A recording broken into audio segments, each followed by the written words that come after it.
नमस्कार। गिरीश गुप्ता के चैनल में आपका स्वागत है।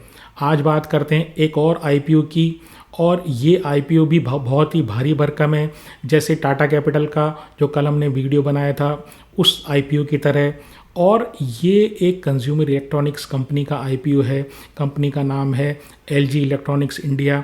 तो आज के वीडियो में जानेंगे कि कंपनी एग्जैक्टली क्या करती है, कंपनी के अपर प्राइस बैंड पर ये आईपीओ सब्सक्रिप्शन लायक है या नहीं, अलॉटमेंट के कितने चांसेस हैं, और अगर अलॉटमेंट नहीं मिलता तो इस किस वैल्यूएशन पर आप लिस्टिंग के बाद इस शेयर को खरीद सकते हैं और लिस्टिंग किस रेट पर होने की संभावना है। तो पहले कंपनी के आईपीओ के डिटेल के बारे में जान लेते हैं। कंपनी का जो आईपीओ है वो आज से खुल गया है और अब 2 दिन और रहेगा, यानी 7 अक्टूबर से 9 अक्टूबर तक इस आईपीओ का जो है बिडिंग होगी। और ये जो है लगभग 10 करोड़ 18 लाख शेयर कंपनी जारी करेगी। प्राइस बैंड जो है 1080 से 1140 है। वैसे हमारे लिए जो काम का प्राइस है वो 1140 है, क्योंकि अभी तक बहुत ही रेयर ऐसा हुआ है कि किसी कंपनी ने लोअर प्राइस बैंड पर शेयर अलॉट किए हैं। तो आप ये समझ लीजिए शेयर का जो प्राइस, जिस प्राइस पे शेयर अलॉट किए जा रहे हैं वो 1140 रुपये है। तो जो इसका 1140 रुपये पर जो कंपनी है ये टोटल 11,600 करोड़ रुपया अपने लिए जुटाएगी। अब ये कंपनी क्या करेगी इस चीज़ का, तो देखिए बात ये है कि ये जो है इनके जो प्रमोटर हैं, एलजी इलेक्ट्रॉनिक्स इंडिया का जो प्रमोटर है वो है एलजी इलेक्ट्रॉनिक्स इनकॉर्पोरेटेड। तो ये जो एलजी इलेक्ट्रॉनिक्स इनकॉर्पोरेटेड है ये लिस्टेड है साउथ कोरिया के मार्केट में, क्योंकि एलजी जो है ये एक साउथ कोरियन कंपनी है। तो वो अपना 15% स्टेक इस एलजी इलेक्ट्रॉनिक्स इंडिया में बेच रहा है। अब आप पूछेंगे भाई क्यों बेच रहा है, तो उसको भी हम डिस्कस करेंगे कि ये क्यों बेच रहा है। पहले ये एलजी इलेक्ट्रॉनिक्स की थोड़ी सी कहानी जान लेते हैं कि एलजी नाम कहाँ से पड़ा।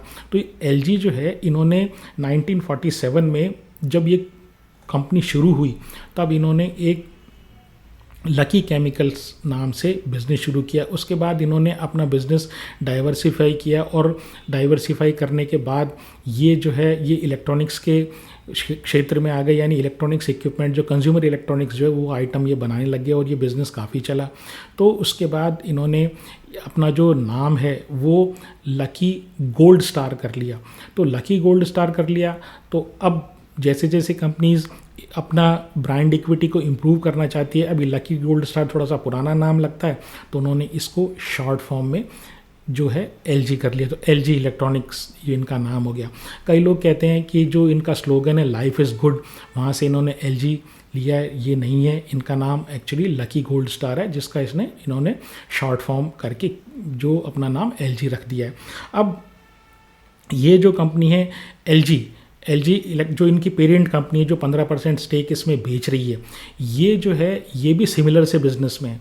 यानी कि ये एलजी इलेक्ट्रॉनिक्स इनकॉर्पोरेटेड जो है, जो साउथ कोरिया के स्टॉक एक्सचेंजेस पर लिस्टेड है, ये भी जिस तरह का काम ये एलजी इलेक्ट्रॉनिक्स इंडिया जिसका आईपीओ आया है वो करती है, उसी प्रकार का वो काम करती है। हाँ, ये है कि उसके अंदर काफ़ी सारी जो है सब्सिडीरीज हैं, जैसे ये एलजी इलेक्ट्रॉनिक्स इंडिया है, और जो उसका प्रोडक्ट प्रोफाइल है या प्रोडक्ट का रेंज है वो एलजी इलेक्ट्रॉनिक्स इनकॉर्पोरेट की काफ़ी वाइड है। खैर, अब बात करते हैं एलजी इलेक्ट्रॉनिक्स इंडिया की। तो देखिए 1997 में इसका भारत में पदार्पण हुआ, और 28 साल लगभग हो गए इसको काम करते। हाउस होल्ड नेम है। अब इसके 2 मेन वर्टिकल है। एलजी इलेक्ट्रॉनिक्स इंडिया की बात कर रहे हैं तो एलजी इलेक्ट्रॉनिक्स इंडिया के 2 मेन वर्टिकल हैं। जो पहला वर्टिकल है वो हाउस होल्ड अप्लायंसेस हैं, और जो दूसरा वर्टिकल है वो है होम एंटरटेनमेंट। तो इनका जो रेवेन्यू आता है वो 78% रेवेन्यू होम अप्लायंसेस से आता है। और आप में से भी काफ़ी सारे हमारे दर्शक ऐसे होंगे जिनके घर में एलजी का प्रोडक्ट होगा। तो होम अप्लायंसेस में इनके जो मेजर प्रोडक्ट हैं वो रेफ्रिजरेटर है, वॉशिंग मशीन है और एसी है। होम एंटरटेनमेंट में इनके जो मेजर प्रोडक्ट हैं वो टीवी है, और साथ ही साथ जो होम थिएटर सिस्टम है, साउंड सिस्टम है, इस तरह के इनके प्रोडक्ट्स हैं। अब रेफ्रिजरेटर से इनका जो रेवेन्यू आता है, होम अप्लायंस से जैसे मैंने बताया 78% रेवेन्यू आता है, और होम एंटरटेनमेंट से इनका 22% रेवेन्यू आता है। अब इस होम अप्लायंसेस से जो रेफ्रिजरेटर से रेवेन्यू आता है वो 35% आता है, वॉशिंग मशीन से 19% आता है, एयर कंडीशनर से 20% इनका आता है, और जो 4% अन्य से आता है। इसी प्रकार जो होम एंटरटेनमेंट है उसमें टीवी से इनका जो रेवेन्यू आता है, मेजर रेवेन्यू 17% आता है, और बाकी 5% जो है होम थिएटर, साउंड सिस्टम वगैरह यहाँ से आता है। अब इम्पॉर्टेंट बात ये है कि जिस सेगमेंट में भी ये काम करते हैं उस सेगमेंट में ये भारत में मार्केट लीडर हैं।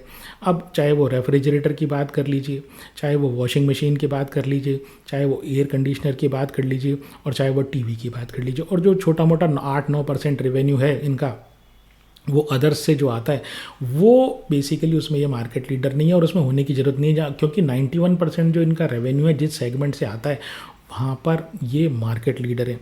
अब दूसरी चीज़ ये है कि इनकी जो है प्रोडक्शन, जो इन हाउस प्रोडक्शन है इनका, बहुत सारी कंपनीज ऐसी हैं, हमने पहले भी काफ़ी सारे वीडियोस बनाए हुए हैं, तो वहाँ पर हमने कंसेप्ट बताया इलेक्ट्रॉनिक मैन्युफैक्चरिंग का।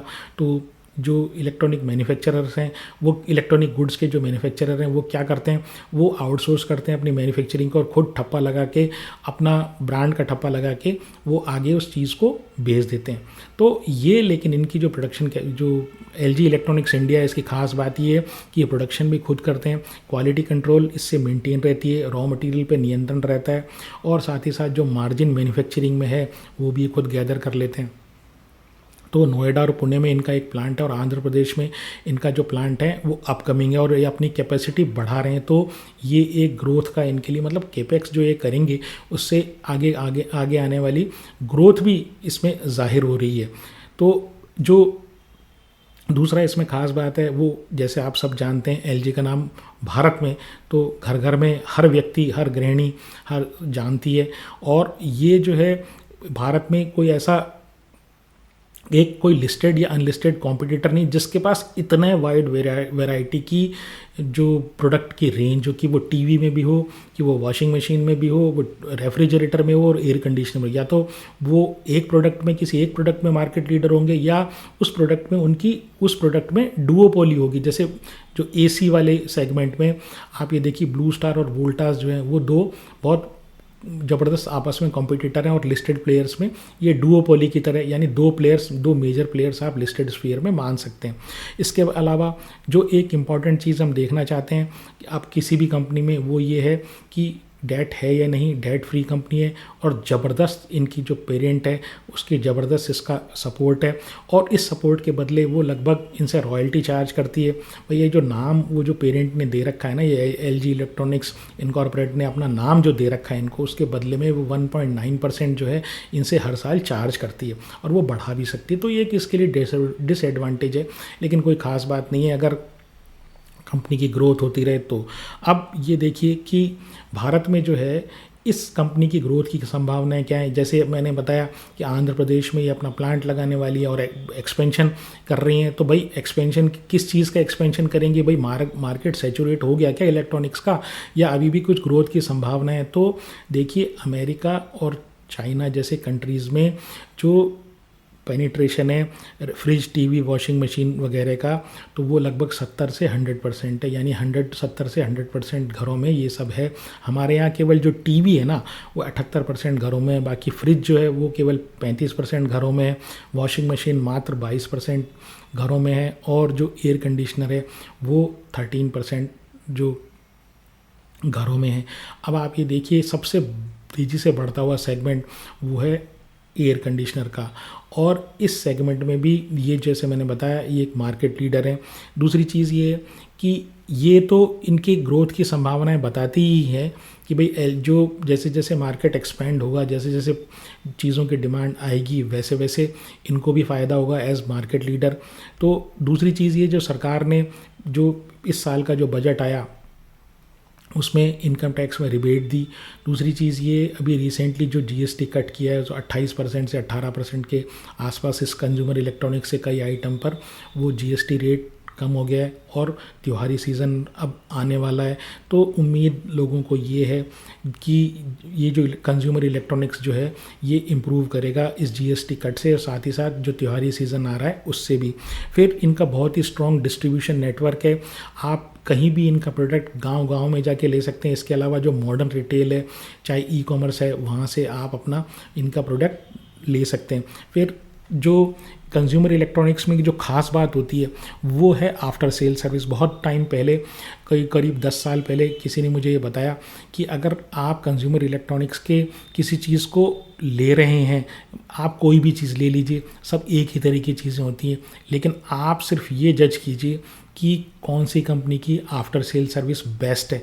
तो उस समय जिस सज्जन से मेरी बात हो रही थी, उन्होंने मेरे को ये बताया कि जो LG का जो आफ्टर सेल सर्विस जो है वो बहुत ही अच्छा है। हो सकता है आपका वो, ये 8-10 साल पुरानी बात मैं आपको बता रहा हूँ, तो हो सकता है आपका जो अनुभव हो वो थोड़ा सा डिफरेंट हो, लेकिन जो मेन बात मैं कहना चाहता हूँ वो ये है कि किसी भी कंज्यूमर इलेक्ट्रॉनिक्स कंपनी का जो आफ्टर सेल सर्विस होती है उसमें बहुत ही ज़्यादा आपको ध्यान देना चाहिए उस कंपनी को एनालाइज करते समय। तो इनका जो आफ्टर सेल सर्विस है वो ज़बरदस्त जो है वो बहुत ही ज़बरदस्त है, और करीब 1000 से ज़्यादा इनके जो आफ्टर सेल सर्विस के टच पॉइंट्स हैं जहां पर आप जाके अपनी कंप्लेंट दर्ज करा सकते हैं, या आपको वहां से वो सर्विस जो करने वाला है इंजीनियर है वो आपके यहाँ आएगा। अब फाइनेंशियल्स की बात करें तो FY 23 से 25 तक इनकी जो सेल्स की ग्रोथ हुई है वो लगभग 10-11% हुई है। कोई ख़ास बात नहीं है, वो बहुत ज़्यादा तेज़, बहुत ज़्यादा भी नहीं है लेकिन बहुत कम भी नहीं है, एक एवरेज या बिलो एवरेज मैं कहूँ। लेकिन जो प्रॉफिट ग्रोथ हुई है वो 28% की ग्रोथ इनकी हुई है प्रॉफिट में। इसके अलावा अगर जो अपर प्राइस बैंड है इनका 1140 रुपये जिस पे ये शेयर अलॉट करेंगे, उस पे इनका जो मार्केट कैप है वो लगभग 77,000 करोड़ का हो जाएगा। डेट फ्री कंपनी है। दूसरी बात ये कि प्रॉफिट ग्रोथ और सेल्स ग्रोथ जैसे मैंने बताया उसके कंपैरिजन इनका जो पी है ना वो 35 का है, और इनके जो कंपेरेबल कंपनीज़ हैं उनका पी मैं आपको बताता हूँ। वैसे जैसे मैंने बताया कि कोई भी ऐसी कंपनी नहीं है जो बिल्कुल एग्जैक्टली इनका जो डाइवर्सिफाइड प्रोडक्ट प्रोफाइल है ना उससे मैच करता हो, लेकिन जो एक हेवल्स है जिसकी सेल्स लगभग, वैसे सारी कंपनीज़ की सेल, चाहे हेवल्स हो, चाहे वर्लपूल हो, चाहे ब्लू स्टार हो, चाहे वोल्टास हो, उन सब की सेल काफ़ी कम है जो LG इलेक्ट्रॉनिक्स इंडिया के कंपैरिजन में, लेकिन फिर भी जो नियरेस्ट सेल जिसकी आती है वो है हेवल्स। अब हेवल्स का जो पी है ना वो लगभग 63 का है, और इनका जो पी है जैसे मैंने बताया जिस अपर प्राइस बैंड पर वो 35 का है। वोल्टास का पी 53 का है, ब्लू स्टार का 65 का है, वर्लपूल का 42 का है। तो अगर मैं इनका लगभग FY 25 में जो EPS था वो लगभग 32 का था। अब मैं ट्रेलिंग जो EPS है उसको ही मैं ले लेता हूँ, और अगर मैं इस कंपनी को 40 का पी दूँ जो इन 4 company Whirlpool, blue star, Voltas और हेवल्स में लोएस्ट है, तो 40 का पी, तो उस हिसाब से 32 की EPS के हिसाब से अगर मैं 40 का पी दूँ तो 1280 दाम होता है इसकी वैल्यूएशन, और मैं हायर रेंज पे दूँ 60 का पी दूँ तो लगभग 1920 का इस शेयर का भाव होता है। दूसरी बात ये देखिए, ये कंपनी जो है 10 करोड़ 18 लाख शेयर जो है ये जुटाएगी। अब बहुत ही रेयर ऐसे होता है कि कंपनी का वैल्यूएशन भी ठीक है, कंपनी की ग्रोथ भी ठीक है, कंपनी में और बहुत ज़्यादा एक सेल्स जो इनकी डाउन हुई है, ये 10 मतलब ये कहूँ कि ये एवरेज या बिलो एवरेज इनकी सेल्स ग्रोथ है, वो भी इसलिए कि जो RAC सेगमेंट है ना वो एक्चुअली इनका एक छोटा हिस्सा है, और RAC में जो बरसात वगैरह के कारण थोड़ा सा RAC का सेल इस बार ठंडी रही, तो अगर वो सेगमेंट इंप्रूव हो जाता है। बाय द वे जो कंज्यूमर इलेक्ट्रॉनिक्स में सबसे ज़्यादा ग्रोथ करने वाला जो एरिया है ना वो RAC सेगमेंट ही है, ओवरऑल इंडस्ट्री की मैं बात कर रहा हूँ। तो अगर इस चीज़ को देखा जाए कि सेल्स वाली चीज़ अगर थोड़ी सी एक बार साइड में रख दी जाए, जो मैं उम्मीद करता हूँ कि वो इम्प्रूव हो जाएगी, तो आप ये समझ लीजिए मिनिमम इसका जो प्राइस है ना वो 1280 40 के PE पर, और मैक्सिमम जो है 1920 या ये कहूँ 1900 रुपये के आसपास होना चाहिए। तो 1300 से 1900 ये जो रेंज है ना, यहाँ तक कहीं इस कंपनी की लिस्टिंग होनी चाहिए, इसके बीच में 1300 से ऊपर ही होनी चाहिए बल्कि मैं ये कहूँगा। और ग्रे मार्केट प्रीमियम भी लगभग यही बात दर्शा रहा है, 20-22% का प्रीमियम है। तो आप ये समझ लीजिए बहुत ही कम ऐसा होता है जब कोई कंपनी एक ठीक ठाक से वैल्यूएशन पे आती है। भारत के कंपैरिजन की बात कर रहा हूँ, भारत की जो मीट्रिक्स वैल्यूएशन मीट्रिक्स है उसके हिसाब से, तो बहुत ही कम ऐसा होता है कि कोई इस तरह की कंपनी एक रीजनेबल वैल्यूएशन पे आती है और 10 करोड़ शेयर लेके आती है। तो आप ऐसा करें, आप तो जितना आप की कैपेसिटी हो उस हिसाब से दबाकर इस शेयर में इस आईपीओ में अप्लाई करें। और मैं मानता हूं कि काफ़ी ज़्यादा चांसेस इस बात के हैं कि सबको इसमें अलॉटमेंट मिलेंगे, चाहे छोटा या बड़ा, और जितनी बड़ी एप्लीकेशन आप लगा सकें उतनी लगाएं, जितने परिवारजन है उतनी परिवारजन के नाम से लगाएं। अलॉटमेंट अगर आपको आ गया जिसके चांसेस काफ़ी ज़्यादा हैं तो उसमें से मान लीजिए मोर देन 1 अलॉटमेंट आता है, कुछ हिस्सा बेच दीजिए, मूल अपना पैसा जो है वो निकाल लीजिए और बाकी को रहने दीजिए, पड़े रहने दीजिए। आपको इसमें मुझे ऐसा लगता है एक ठीक ठाक सा रिटर्न मिल जाएगा। तो ये रही बात कंज्यूमर एलजी इलेक्ट्रॉनिक्स की आईपीओ की। अब लास्ट में एक पॉइंट जो है बहुत ज़्यादा रेलेवेंट नहीं है, फिर भी मैं उस बात को टच करना चाहूँगा कि ये एलजी इलेक्ट्रॉनिक्स इनकॉर्पोरेटेड बेच क्यों रही है।